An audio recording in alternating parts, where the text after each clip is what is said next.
دیا قبر سکینہ پہ جلانا کر. ہوگا احسان بہت آپ کا بھائی ہم پر، ایک دیا قبر سکینہ پہ جلانا کر. شام والوں سے عابد نے کہا رو رو کر، ایک دیا قبر سکینہ پہ جلانا کر. یہ وہ ہے عرش کے پالوں نے جسے پالا تھا، نور زادی ہے اجالوں نے اسے پالا ہے. اس نے دیکھے تھے کہاں شام کے ایسے منظر، ایک دیا قبر سکینہ پہ جلانا کر.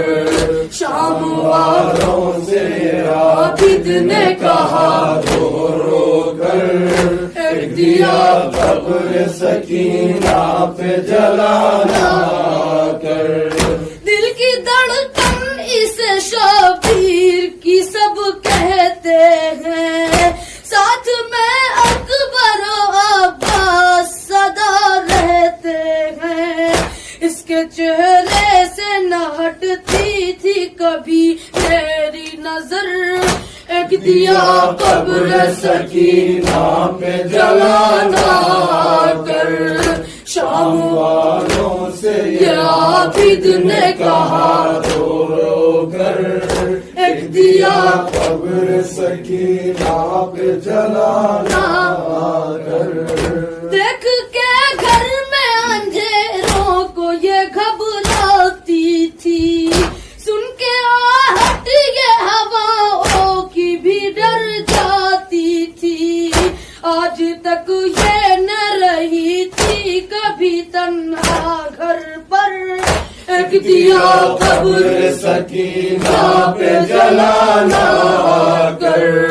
شام والوں سے یہ عابد نے کہا رو رو کر، ایک دیا قبر سکینہ پہ جلانا کر.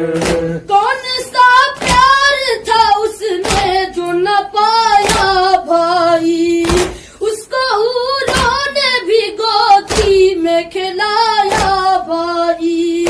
پیار سے اس کو سبھی کہتے تھے جانے مادر، ایک دیا قبر سکینہ پہ جلانا کر. شام والوں سے یہ عابد نے کہا رو رو کر، ایک دیا قبر سکینہ پہ جلانا کر. پھول کی طرح ہمیشہ ہی رہی ہاتھوں میں، 10 محرم سے نہیں سوئی تھی یہ راتوں میں. سو بھی جاتی تھی تو اٹھ جاتی تھی ڈر کر خواہر، ایک دیا قبر سکینہ پہ جلانا کر. شام والوں سے یہ عابد نے کہا رو رو کر، ایک دیا قبر سکینہ پہ جلانا کر. یہ کبھی سوئی نہیں باپ کے سینے کے سوا، دن میں ہر وقت لیے رہتے تھے گودی میں چچا. پڑھتی تھی ساتھ میں پھوپھیوں کی نمازیں اکثر، ایک دیا قبر سکینہ پہ جلانا کر. شام والوں سے یہ عابد نے کہا رو رو کر، ایک دیا قبر سکینہ پہ جلانا کر. یا حسین، یا حسین، یا حسین. یا حسین.